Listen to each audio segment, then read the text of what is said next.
우리의 시간들 가운데 함께 하시는 아버지 하나님, 오늘 이 시간에는 우리가 또 지난 한 주간 나눈 말씀들을 다시 되새기고자 합니다. 하나님이 어떠한 분이며 우리의 삶이 어떤 사랑을 받았고 주의 아름다우심을 어떻게 세상에 전해야 할지 우리가 다시 한번 되새기게 하여 주시옵소서. 성령께서 우리의 유일한 안내자가 되어 주시옵소서. 예수 그리스도 이름으로 기도합니다. 아멘. 유월절은 유대력 1월 14일에 시작되는 절기입니다. 출애굽기 12장에 나타난 하나님의 명령대로 이 유월절은 그들에게 정월, 즉 한 해의 첫 달이 되었습니다. 지금 우리가 사용하고 있는 태양력으로 이 유월절의 시기를 환산하면 오늘날의 3월 말에서 4월 중순의 기간이 됩니다. 이 유월절의 시기는 봄이었고 파종하는 시기였습니다. 유월절은 봄의 첫 절기였고 누룩이 섞이지 않은 떡을 먹는 7일간의 무교절로 이어졌습니다. 유월절의 경험을 통하여 속박에서 벗어나고 이 무교절의 경험을 통하여 정결함을 입는 것이었습니다. 이 모든 8일간의 기간을 합쳐서 유대인들은 이것을 패사흐, 즉 유월절이라 부르기도 합니다. 그들이 10가지 재앙을 통하여 하나님의 선한 섭리를 경험하고 유월절 밤의 경험을 통하여 출애굽한 이후로 그들은 유월절을 하나님의 명령에 따라 대대로 기념하였습니다. 그리고 이스라엘의 역사 가운데 이 유월절에 대단히 중요한 사건들이 일어났습니다. 먼저 이 유월절의 기간이 상징하는 것은 그들이 얼마나 하나님과 영적으로 가까이 있느냐 하는 것이었습니다. 이스라엘의 왕정시대에 이 유월절은 영적 회복의 상징이었습니다.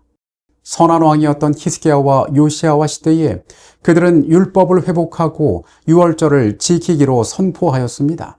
이것이 그들이 하나님께로 돌아온 증거가 되었습니다. 다시 유월절을 지키는 것, 그날을 중히 여기는 것, 그 유월절의 경험을 소중히 삼는 것이 그들에게 영적 부흥을 상징하는 사건이었다는 것입니다. 그리고 이 모든 구약의 역사가 끝난 후에 그들에게 유월절의 가장 중요한 성취가 이루어졌으니 그것은 우리가 알고 있는 것처럼 예수께서 유월절을 지키기 위하여 예루살렘에 가셨던 것입니다. 예수님께서는 예루살렘에 도착하셔서 제자들과 마지막 만찬을 가지신 후에 유월절 양이 제물로 죽는 바로 그 시간에 십자가에 달리셨습니다.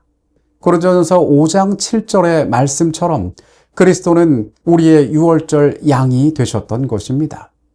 구약의 유월절이 신약에서 십자가로 직접 성취되었던 것입니다.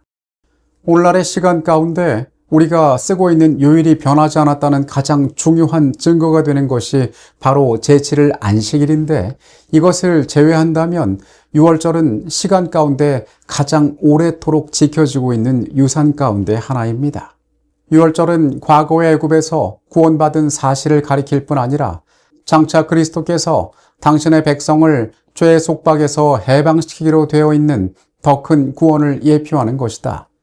희생 제물로 바쳐진 새끼 양은 우리들의 구원의 유일한 희망이신 하나님의 어린 양, 곧 그리스도를 나타낸다. 사도는 우리의 유월절 양, 곧 그리스도께서 희생이 되셨느니라고 말한다. 유월절 양을 죽이는 것만으로 충분하지 못했다. 그 피를 문설주에 발라야 하였다. 그처럼 그리스도의 보혈의 공로가 각 영혼에게 적용되어야 한다. 우리는 그분께서 온 세상을 위하여 죽으셨다는 사실뿐 아니라 우리 각자를 위하여 죽으셨다는 것을 믿어야 한다. 우리의 속죄의 희생의 공로를 우리 자신에게 적용시켜야 한다. 이번 한 주 우리는 애굽에 내린 마지막 재앙과 그 과정, 즉 유월절의 모든 경험 가운데 하나님께서 어떻게 이스라엘을 구원하셨는지 그분의 섭리를 바라보았습니다. 하나님의 심판은 공의로웠고 그것은 사랑의 표현이었습니다. 그것은 맹목적인 재앙이 아니었습니다. 심판은 하나님의 공의의 다른 표현, 어떤 의미에서 사랑을 나타내신 것이었습니다. 십계명이 10가지의 완전한 하나님의 사랑의 표현이듯이 10가지 재앙도 마찬가지로 그분의 사랑을 드러냈던 것입니다. 선지자를 통한 그분의 음성을 거절한 자들은 그러나 심판에 빠질 수밖에 없었습니다. 마지막 구원의 밤이 찾아오기 전 하나님께서는 그들에게 특별한 행동을 지시하셨습니다. 그러나 그것은 사람들이 흔히 하는 세상적인 방법이 아니었습니다. 그들에게 하나님께서는 유월절을 기념하게 하셨습니다. 이 일을 통하여 그들에게 하나님께서 어떠한 일을 베푸셨는지를 기억나게 하시기를 원하셨던 것입니다. 그들이 애굽을 떠나기 전에 해야 할 가장 중요한 준비는 여호와 하나님을 경배하는 방법을 배우는 것이었습니다. 우리는 유월절의 모든 과정들이 그리스도의 대속을 향하고 있음을 깨닫게 됩니다. 유월절에는 여러 요소들이 존재했습니다. 희생제물과 피, 그리고 누룩 없는 떡. 유월절에 주어진 이 모든 상징들은 그들의 현재에는 대단히 낯설고 이해 안 되는 것으로 여겨질 수 있었지만은 이것은 장차 올 구원을 바라보게 하는 것들이었습니다. 장차 그들에게 오실 메시아가 어떻게 인류를 구원할지에 대한 표상으로 이것들이 주어져 있던 것입니다. 이 날은 단순히 이스라엘의 해방의 날에 그치는 것이 아니라 죄 가운데 거하는 인류의 영원한 구원의 날이 될 것이기 때문이었습니다. 이것은 기억되고 세대를 이어 전해져야 하는 것이었습니다. 하나님께서 이것을 직접 명령하셨습니다. 기념하고 대대에 전하라고 말씀하셨습니다. 그래서 해마다 이 절기는 반복적으로 지켜져야 했습니다. 이것을 기념하는 것은 이 일을 통하여 구원받은 경험이 생생하게 개인화되고 세상에 전해져야 했기 때문이었습니다. 한 민족에게만 기념되는 것이 아니라 각 사람의 마음 가운데 하나님께서 그들을 어떻게 구원하셨는지에 대한 생생한 경험으로 살아있어야 했기 때문이었습니다. 백성들은 이 명령을 순종함으로 그들의 믿음에 대한 증거를 나타내야 했다. 그와 마찬가지로 그리스도의 보혈의 공로로 구원 얻기를 바라는 사람들은 모두 그들의 구원을 확보하기 위하여 그들 스스로 해야 할 일이 있다는 것을 깨달아야 한다. 우리는 범죄의 형벌에서 속량하실 수 있는 분은 오직 그리스도뿐이시지만 우리가 할 일은 죄에서 순종으로 돌아서는 것이다. 사람은 행함이 아닌 믿음으로 구원을 얻게 되어 있다. 그러나 그의 믿음은 행함으로 말미암아 나타나야 한다. 하나님께서 당신의 아들을 주셔서 죄를 위한 화목제물로 죽게 하셨다. 그는 진리의 빛과 생명의 길을 나타내 보이셨고 의식들과 특권을 주셨다.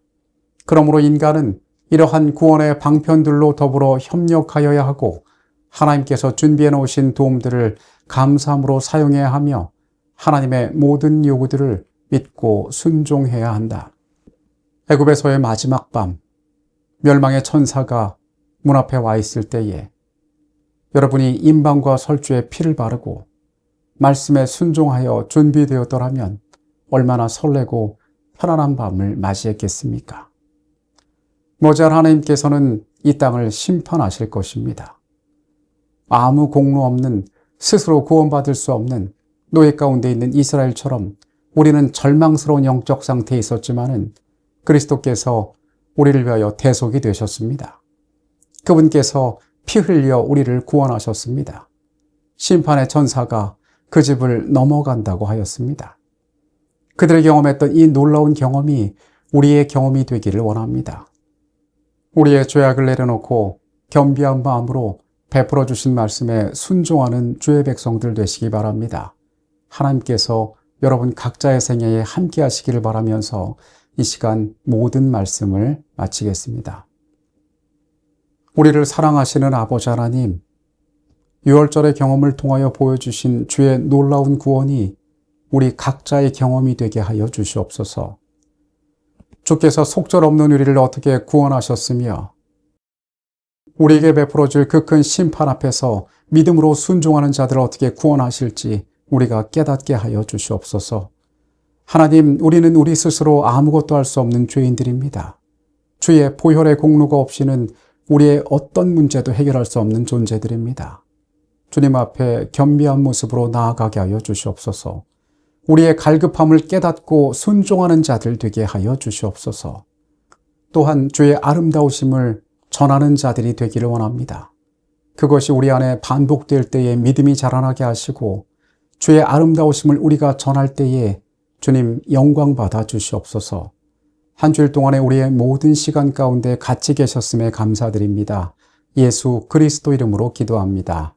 아멘.